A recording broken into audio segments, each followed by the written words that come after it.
We all know that even before, during the time of the Egyptians, when we were trying to build civilization, firefighters were already there. So, dana na yung mga bumbiro sa unang panahon.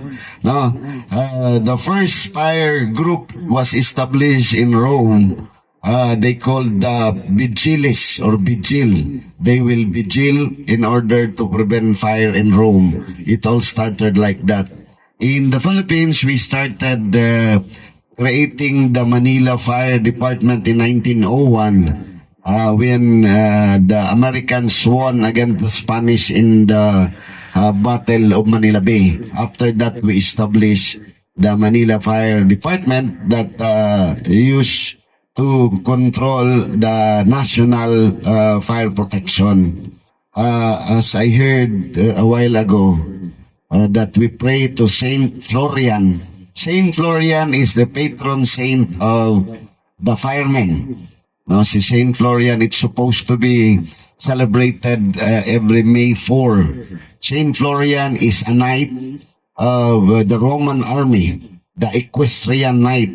Tanang musakay og kabayo unya human mo palungon ng mga sunog, no, unya army pod si Saint Florian. That's why as you can see, if you pray to Saint Florian, malikay mo sa sunog kay ang iyang pitsil basigon sa kadako ang sunog, isa ka pitsil lang patay ang kalayo. So that is what the belief of the ancient Roman and up to now, and even the Catholic Church. That's why Saint Florian died believing in his faith.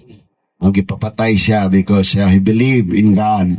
And he believed in development. Kita in the recent time, kung kita mutuo sa development, we will be assassinated in terms of character.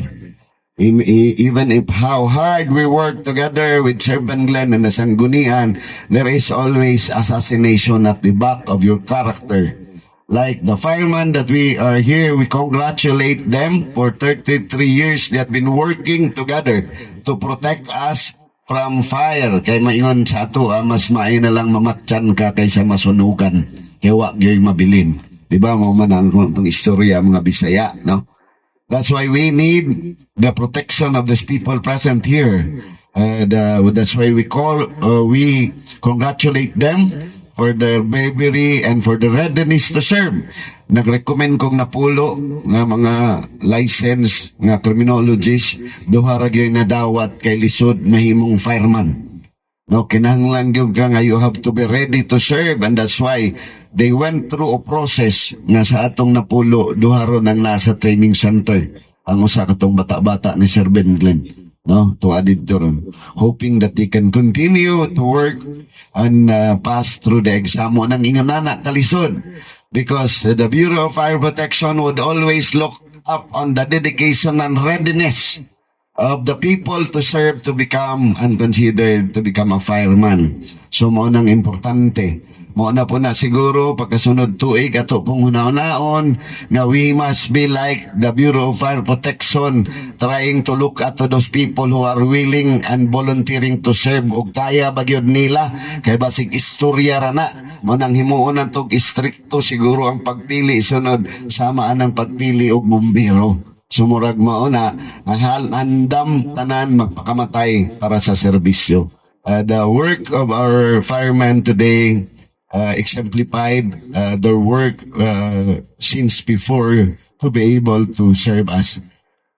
At this juncture, I'd like to thank the Bureau of Fire Protection for helping us a lot. Although wala man tayong himo, we just gave you the bao-bao so that you can go your training and your education work towards the citizenry, because importante nga maminaw ta sa ila. No, importante that we should have karon bago lang nasunog sa Manila, and it all started na ang mga gasol unya uman tungod sa usok 11 ka namatay, no, nga mga lakaw na to padulong abroad nga mga seaman na yung mga babae murag 5 kabuok nga para sa cruise ship, no, para abroad kwarta na unta. By the way, for abroad, just like to announce that around 30 has been approved sa ato ang seasonal workers, mulakaw na pud sila. na naputay additional usa ka libo nga seasonal workers visa. Kanang mga sigreklamo paghulat lang kay magsigreklamo ipaulahit ag yugta, no, mao nang ayaw rag reklamo kay masulod mo tanan, mao nang naningkamot ang inyong gobernador ug vice-gobernador ug sangguniang panaliliwigan for you to go abroad. So ayaw kabalaka, we have also around 10 that will be going to Egypt. They will be leaving next week as well, and we have additional jobs abroad, even in Japan, no, na atong ginaayos na siya. So, as we celebrate today, I want to extend my heartfelt gratitude to each and every one of you, our firefighters who devote their time and energy to our safety and their families. Thank you for your presence and continued support for the Bureau of Fire Protection. Again, let us work together to build a community that is not only dependable, but truly collaborative in ensuring everyone's safety. I'd like to end my speech by saying, firemen never die. They just burn forever in the hearts of the people whose lives be saved. Daghang salamat o maradyaw na punta.